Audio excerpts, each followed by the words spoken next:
Yuk kita dengarkan cerita Timun Mas, cerita anak dari Jawa Tengah. Pada zaman dulu kala, hiduplah sepasang suami istri. Mereka adalah petani yang tinggal di sebuah desa di dekat hutan. Mereka hidup bahagia. Sayangnya, mereka belum dikaruniai seorang anak. Setiap hari mereka berdoa kepada Yang Maha Kuasa agar segera dikaruniai seorang anak. Suatu hari, seorang raksasa melewati tempat tinggal mereka. Raksasa itu kemudian memberi sebuah biji mentimun. Tanamlah biji ini, nanti kau akan mendapatkan seorang anak perempuan, kata raksasa. Terima kasih raksasa, kata suami istri itu. Tetapi ada syaratnya. Pada saat usianya 17 tahun, kalian harus serahkan anak itu kepadaku, saut raksasa. Tanpa pikir panjang, mereka segera menerima biji itu dan menyetujuinya.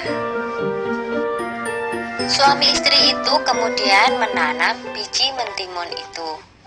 Setiap hari mereka merawatnya dengan baik. Beberapa bulan kemudian tumbuhlah sebuah mentimun yang berwarna keemasan. Buah mentimun itu semakin lama semakin besar dan berat. Ketika masak, mereka memetiknya. Dengan hati-hati, buah itu pun mereka potong. Betapa terkejutnya mereka, karena di dalam mentimun itu ada seorang anak bayi perempuan yang cantik dan lucu.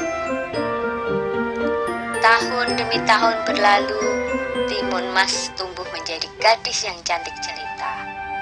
Kedua orang tuanya sangat bangga padanya. Tapi mereka juga takut, karena pada usia 17, mereka harus menyerahkan Timun Emas kepada raksasa sesuai dengan perjanjian mereka. Ketika Timun Emas berumur 17 tahun, si raksasa datang.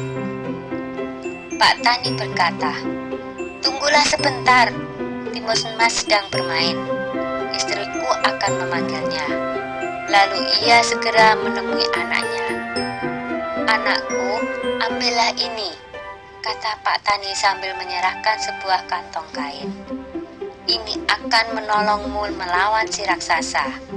Sekarang larilah secepat mungkin."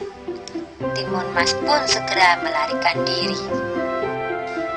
Raksasa segera berlari mengejar Timun Mas. Raksasa semakin dekat. Timun Mas segera mengambil segenggam garam dari kantong kainnya. Lalu garam itu ditaburkannya ke arah raksasa.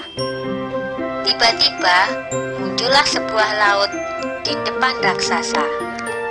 Dia terpaksa berenang dengan susah payah. Timun Mas berlari lagi, tapi kemudian raksasa berhasil mendekatinya.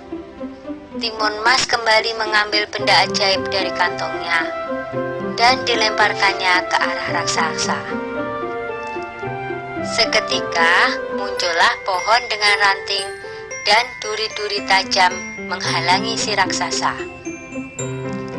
Raksasa berteriak kesakitan.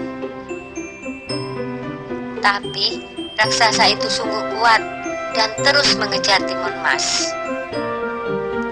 Maka Timun Mas pun mengeluarkan benda ajaibnya yang ketiga. Ia menebarkan biji-biji mentimun ajaib. Seketika itu pula tumbuhlah kebun mentimun yang sangat luas.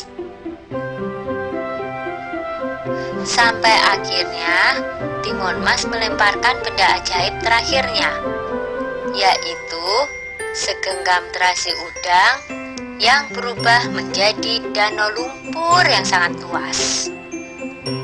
Raksasa itu akhirnya terjerembab di danau lumpur itu dan tak bisa lolos lagi.